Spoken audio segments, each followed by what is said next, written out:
the catheter might move away. So please do that, especially in patients who are not sedated. The second thing is ask them not to take deep breaths. Many a time they start taking deep breaths and this again moves. So it's always a good idea to tell them that you are going to feel some pain and therefore please cooperate with that. So since atrial fibrillation is going on, I think this is one of the best opportunities to have atrial tachycardia ablation being discussed before atrial fibrillation.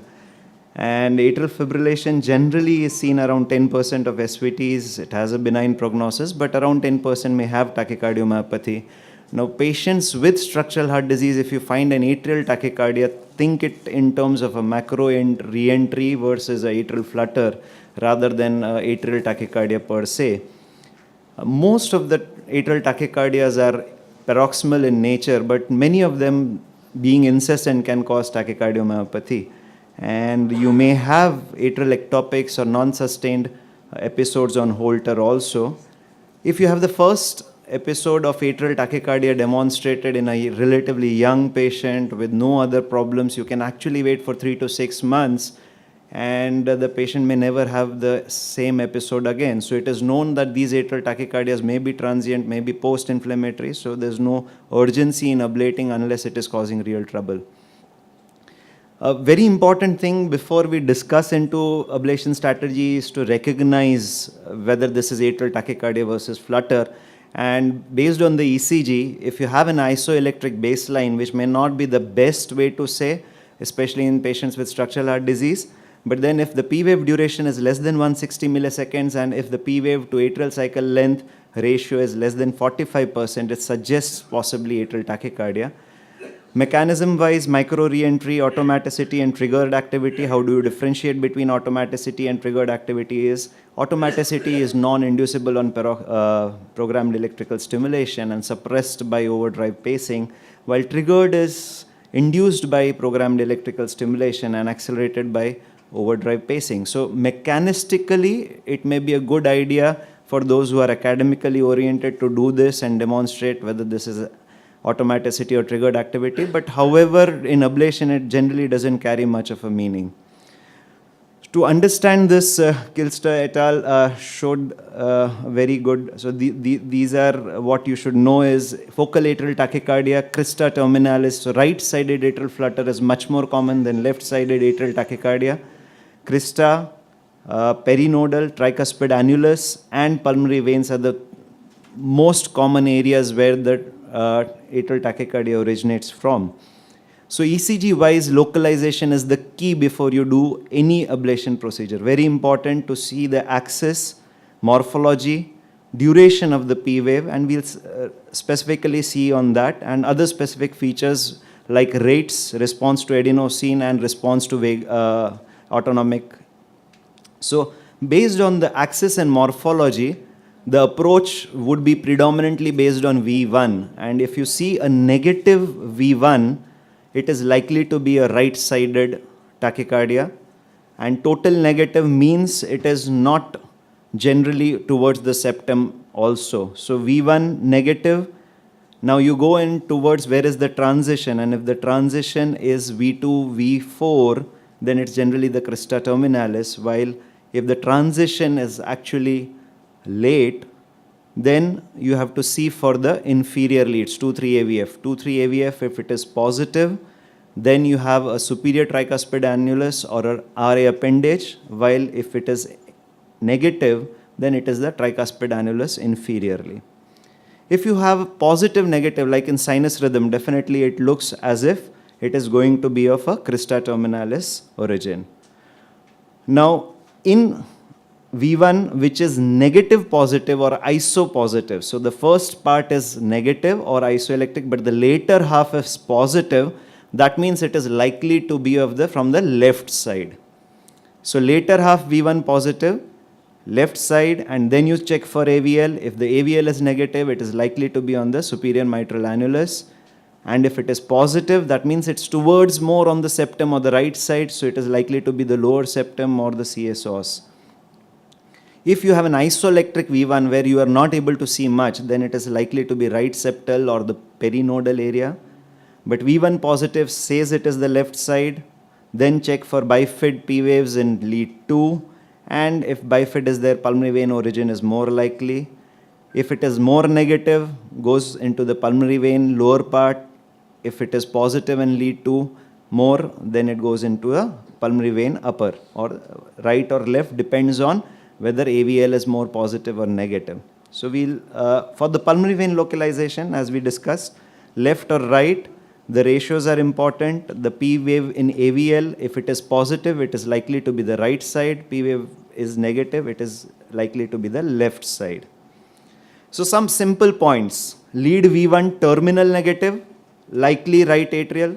V1 terminal positive, likely left atrial. AVR negative, crista terminalis likely, because mostly right side. AVL positive or biphasic, RA likely.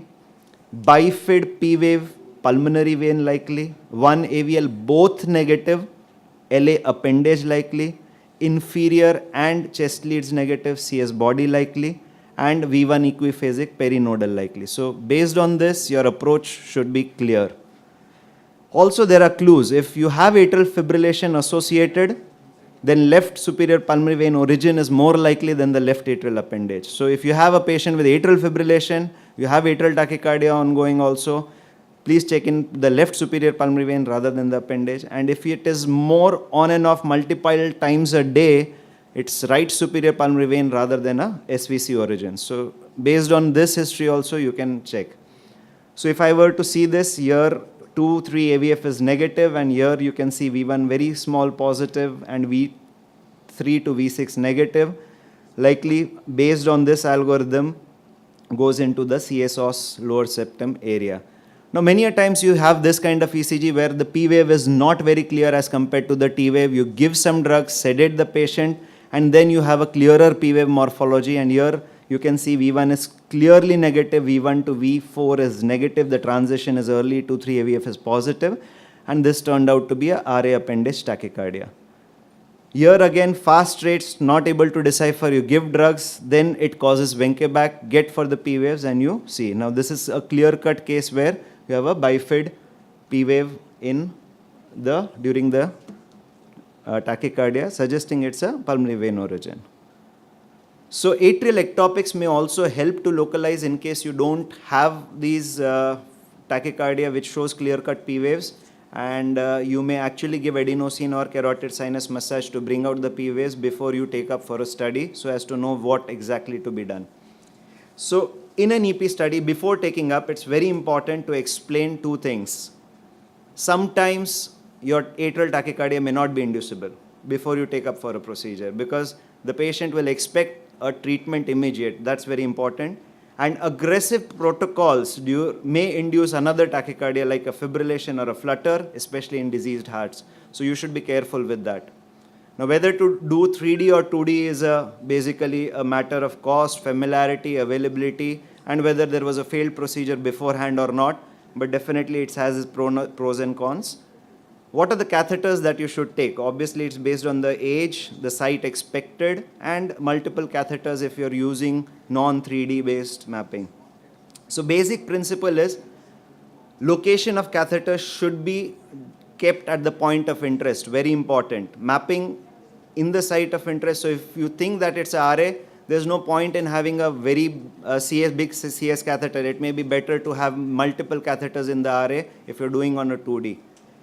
Induction of tachycardia, whether to do it on atrial pacing, atrial extra, on isoprenaline, adenosine, atropine, and sometimes pacing near the expected site may bring out the tachycardia rather than pacing at another site. You should recognize that this is the same clinical tachycardia which is induced. So sometimes you have a clinical tachycardia ECG along with that. You induce a tachycardia in lab and then compare again whether I have induced the same tachycardia. And then, because sometimes the ECG that you get, the P wave morphologies may be different because the lead placement may not be appropriate in peripheries. So now you in the lab then you relocalize the same P wave again before you start mapping. That's very important.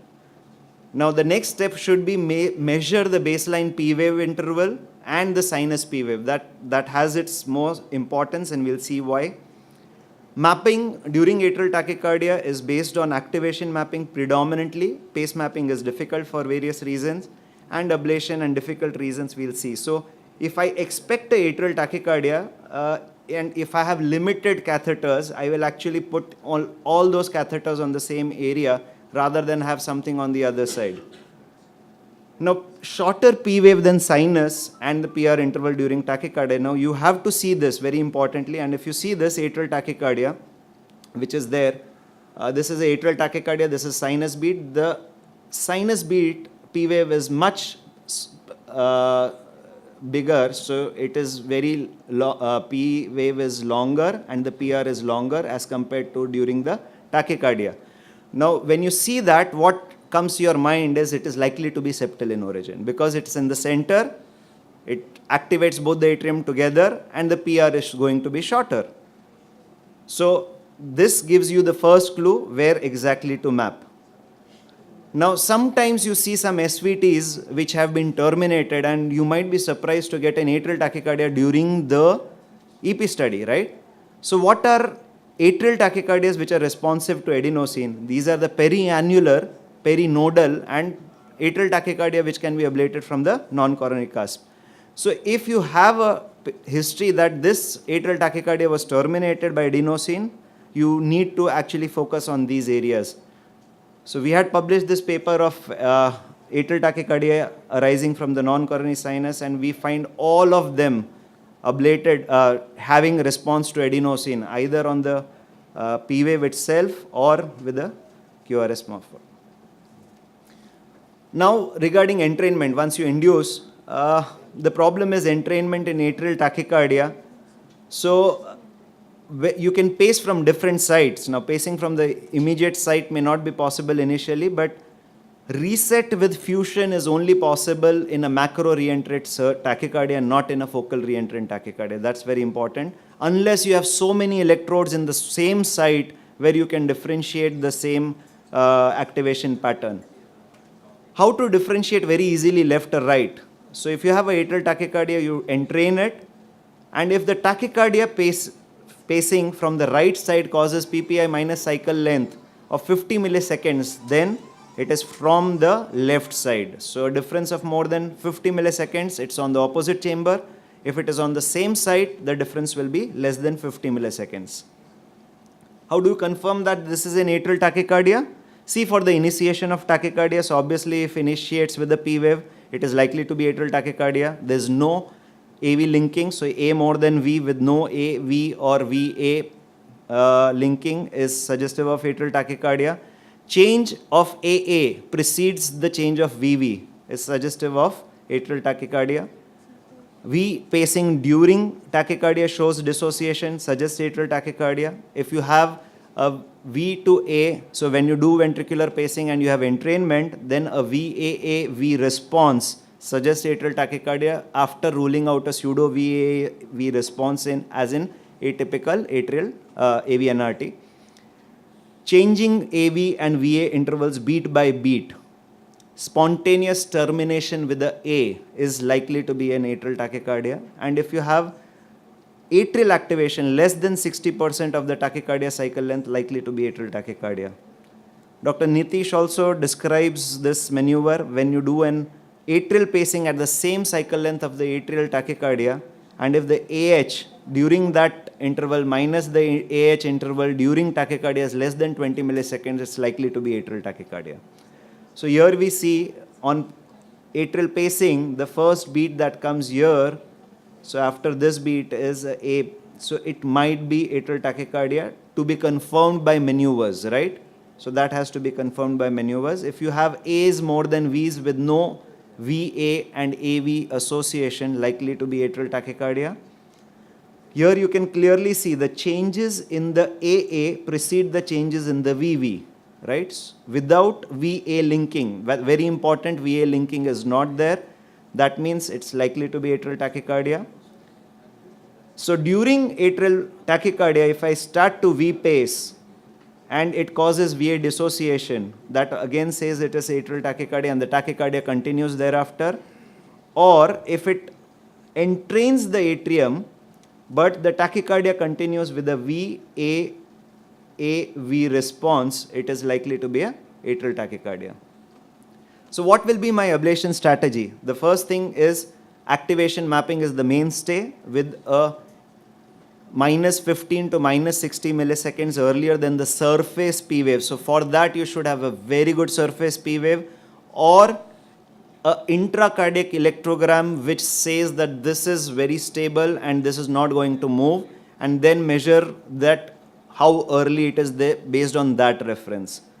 Pace mapping is difficult as to find pure P waves morphology is not very common because it's very low voltage otherwise. Sometimes you can be bumping areas, so suddenly you go into an area and the tachycardia stops. So during mapping, catheter pressure may terminate the tachycardia and don't move from there then, just keep still. Sometimes subthreshold pacing terminates the tachycardia, and that means you are very near the focus as was described in the ventricular tachycardia also. And what about signals? If you have fractionated signals and which is within the circuit, but see, Crista itself has fractionated signals. So obviously, if you have fractionated signals which is not within the Crista and you know that this is likely within the circuit, this is likely to be the site, and unipolar signals showing QS complex. So let us see, this is moving around the catheter, you see the ablation RF catheter and suddenly the tachycardia terminates and the ablation catheter shows that it was quite early as compared to the P wave. Here the P waves are seen. Now you can see here the P wave is little bit positive, more of negative, you see clearly, and you ablate. There is an acceleration initially and then termination. So initial acceleration followed by termination is one very good method to say that this is a very good site of ablation. And you see this kind of thing happening, it accelerates and then suddenly there's no tachycardia at all. So this is likely to be a good site. 3D mapping helps, definitely. You have chambers, you have local activation patterns saying that this is early, and then you can actually say that, okay, you can see that it is from a center point, it is going from all directions without that circuit, and obviously that says that this is a focal point of origin. Now, important point for 3D is wherever you get early signal, actually do a dense mapping there. Have multiple points in that area, other areas may not be required, do a dense mapping and that helps. For tachycardias which are not frequently seen or they are just APCs, it is non-sustained, Insight array system may help for a single beat localization of these tachycardias. But since it's a balloon, right-sided atrial tachycardias are much more better mapped with this rather than the left side. But I believe in good hands, whichever chamber it is there, array can help well. So atrial tachycardia ablation from it doesn't take much time if you know where the tachycardia is. This fluoro time is just 1 minute 28 seconds for the whole ablation to be completed, because you know from the P wave, you do the maneuvers, you know that this is their earliest part is the hiss, you go into the non-coronary cusp and just ablate there. Now something that we do in our lab, which is an alternative to 3D mapping, which we don't have everywhere, is we actually mark on the screen itself. So if you see this black dots, these are so away from the activation. So based on the P wave, the black dots here would be after the P waves. The blue dots are 0 to 20 milliseconds ahead of the P waves, and the green dots are more than 20 milliseconds ahead of the P waves. So on the fluoro itself, I have a basic activation mapping, and then I can map in that same area without moving the table or the CM, whatever it is, and that gives a fair idea of where I have to see. So some troubleshooting, non-inducible tachycardia many a times can be caused by anesthetic agents changing in automatic tone and catheter trauma itself. So sometimes pace near the expected size, pace long enough so that it increases the activity, triggered activity, pace after drugs like isoprenaline at high doses, sometimes aminophylline. Wait for the anesthesia to wear off, or just see whether you mark, so if you have a 3D mapping, you mark the bump site, move away, and the tachycardia may come back, and you go back to the same site with care, and then you may get it. So non-sustained tachycardias, sometimes the nature of the tachycardia is non-sustained, sometimes it's sympathetic dependent. So if it is sympathetic dependent, give more of ISO, you get a good tachycardia, intermittent sustained. You may use an array, or you use multiple catheters for high density mapping in a short time for this. A word about changing P-wave morphology. Think more of a macro reentry rather than micro reentry in these patients. Rarely, so in our 43 cases that we analyzed for atrial tachycardia arising from the non-coronary sinus where we ablated, there were 3 patients who had changing P-wave morphology, and that happens more often when you have a septal origin, because the exit site of the P-wave may be different on the right side or left side, superior or inferior, and therefore you get a changing in the P-wave morphology. Sometimes you have a atrial tachycardia degenerating into atrial fibrillation, and it has been noted in various studies that around 10% of atrial tachycardias may have 2 different sites. So obviously post-ablation you might have another atrial tachycardia. So this is a clear example how the atrial tachycardia starts and then goes into flutter. Other problematic areas are phrenic nerve capture, which is seen especially along the right atrial free wall. So whenever you are ablating on the right side, near the sinus node, near the crista, always do a high output pacing from the ablation catheter before you start ablation. Otherwise you end up doing damage to the phrenic nerve permanently. If you have no early sites, you cannot find an early site during a local atrial mapping, then you might as well as see it in the coronary sinus, other atrium which you have not mapped properly, or the aortic sinus. You may use a sheath, which I generally use, or you may change the catheter or curve or angulation where to as to have a stable catheter. If you have the site where the earliest is at the His, it may be a good idea to go in the non-coronary sinus to map. There are some areas which are difficult to ablate, especially the ligament of Marshall, the parahesian and the non-coronary sinus and the CS body, and where the crista is there may have phrenic nerve capture and fractionated potential at baseline also, so difficulty in there. So this was a case done yesterday. This is the last of the few slides. And this patient was referred as atrial fibrillation to us, but had one ECG which showed a regular tachycardia. Now, once you have a young patient who is 32-year-old with recurrent such episodes and you have a regular tachycardia, whether it's atrial tachycardia degenerating into atrial fibrillation was the question. So we took up for an EP study, and on isoprenaline, this is the way it happened. So immediately the patient goes and it continues. So intermittently going, continuing. And if you see this, we put in the catheters, and this is the ablation distal catheter is in the right upper pulmonary vein. And if you see the start, what you see here, as the arrow suggests, a very early initiation of this signal. So a local site is there. Now I cannot entrain because the cycle length is changing. It's very fast. There's no point in entraining or doing any other maneuver. Just keep it still. And what to do in certain situations like this where the tachycardia is starting and stopping, because you'll never have whether it's going. So RF session first, but there was no tachycardia. So we immediately did it off because I wanted to be sure whether this is really the place or not. So then the second RF we started, and you can see the prior tachycardia intermittently going, coming, and after that there is just nothing. So just one single site, presumed atrial fibrillation, just focal atrial tachycardia, no further ablation required. So summary wise, recognizing that it's an atrial tachycardia on the ECG is very important. Localize the site prior, very important, so that it avoids confusion during the mapping itself. On EP study, confirm that this is the same tachycardia and confirm that this is atrial tachycardia. Activation mapping is the backbone. You may end up doing so many maneuvers, but activation mapping is the backbone of treating atrial tachycardia, and ablation is successful most of the time if you do it at the right place.